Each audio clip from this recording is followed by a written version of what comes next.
നമസ്കാരം. കേരളത്തെ നടുക്കിയ വയനാട് മുണ്ടക്കയിലെ ഉരുൾപൊട്ടൽ ദുരന്തത്തിന്റെ പശ്ചാത്തലത്തിൽ ഗാഡ്ഗിൽ റിപ്പോർട്ട് വീണ്ടും സജീവ ചർച്ചയാവുകയാണ്.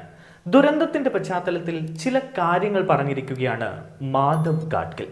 അതിശക്തമായ മഴ അടക്കം ഉരുൾപൊട്ടൽ ദുരന്തത്തിന് കാരണമാകാമെങ്കിലും മനുഷ്യന്റെ പ്രവർത്തികൾ ഈ ദുരന്തത്തിന്റെ സാധ്യതയും തീവ്രതയും വർദ്ധിപ്പിക്കുമെന്നാണ് ഗാഡ്ഗിൽ പറയുന്നത്.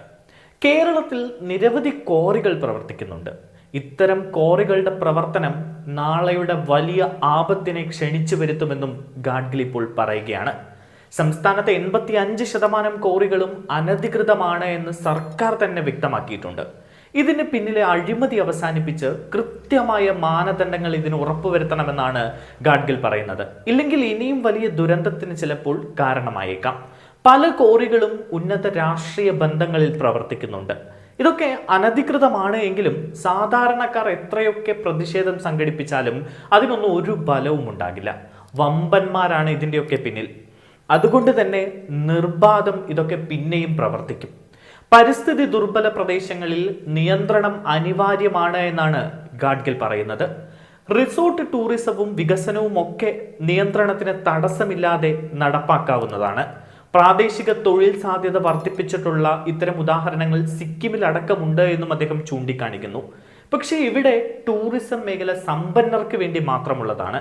ആനക്കാംപൊയിൽ മേപ്പാടി തുരങ്കപാത വരുന്നതും ഇപ്പോൾ ഉരുൾപൊട്ടലുണ്ടായ മലക്കിടയിലൂടെയാണ്. തുരങ്ക നിർമ്മാണവും സമാന പ്രത്യാഘാതം ഉണ്ടാക്കുമെന്നതിൽ സംശയമില്ല എന്നാണ് ഗാഡ്ഗിൽ പറയുന്നത്. നിർമ്മാണ പ്രവർത്തനങ്ങൾ പാറകളെ ദുർബലമാക്കും. നിർമ്മാണത്തിനായി പാറ പൊട്ടിക്കൽ ഉൾപ്പെടെ ഉണ്ടാകും. ഇത് മണ്ണിടിച്ചിലിനും ഉരുൾപൊട്ടലിനുമുള്ള സാധ്യത വർദ്ധിപ്പിക്കും. മുണ്ടക്കൈ ചൂരൽമര മേഖലയിൽ ഉരുൾപൊട്ടലുണ്ടായത് ശക്തമായ മഴ പെയ്യുന്ന സ്ഥലത്താണ്. കുന്നിൻ ചെരുവുകളുള്ള പ്രദേശമാണ് ഇവിടെ. പുത്തുമലയിലും സമാനമായ കുന്നുകളാണ് ഉള്ളത്. ഈ പ്രദേശങ്ങളിൽ സ്വാഭാവിക വിളകൾ നശിപ്പിച്ച് പ്ലാന്റേഷൻ വിളകളുടെ കൃഷി വ്യാപകമാക്കി. അത് കാരണം ആവശ്യത്തിന് വെള്ളം ഭൂമിയിലേക്ക് ഇറങ്ങുന്നില്ല. പ്രദേശത്തെ ജലാശയങ്ങളിൽ കൃത്യമായ അളവിൽ വെള്ളമില്ല. പക്ഷെ അപ്പോഴും പ്രളയ സാധ്യത നിലനിൽക്കുകയാണ്. ക്വാറികളുടെ പ്രവർത്തനം പാറകളുടെ ഘടന തന്നെ മാറ്റി. ഇതെല്ലാം ഇപ്പോഴത്തെ വലിയ ദുരന്തത്തിന് കാരണമായി എന്നാണ് മാധവ് ഗാഡ്ഗിൽ പറയുന്നത്. ഗാഡ്ഗിൽ റിപ്പോർട്ട് നടപ്പാക്കാൻ സർക്കാർ ഒരുങ്ങിയപ്പോഴൊക്കെ വലിയ പ്രതിഷേധങ്ങൾ ഉണ്ടായിരുന്നു. തെറ്റായ വിവരങ്ങളുടെയും പ്രചാരണങ്ങളുടെയും അടിസ്ഥാനത്തിലാണ് അന്ന് പ്രതിഷേധങ്ങൾ ഉണ്ടായത്. പക്ഷെ ഇപ്പോൾ റിപ്പോർട്ടിലെ വസ്തുതകൾ ജനം മനസ്സിലാക്കുന്നുണ്ട്.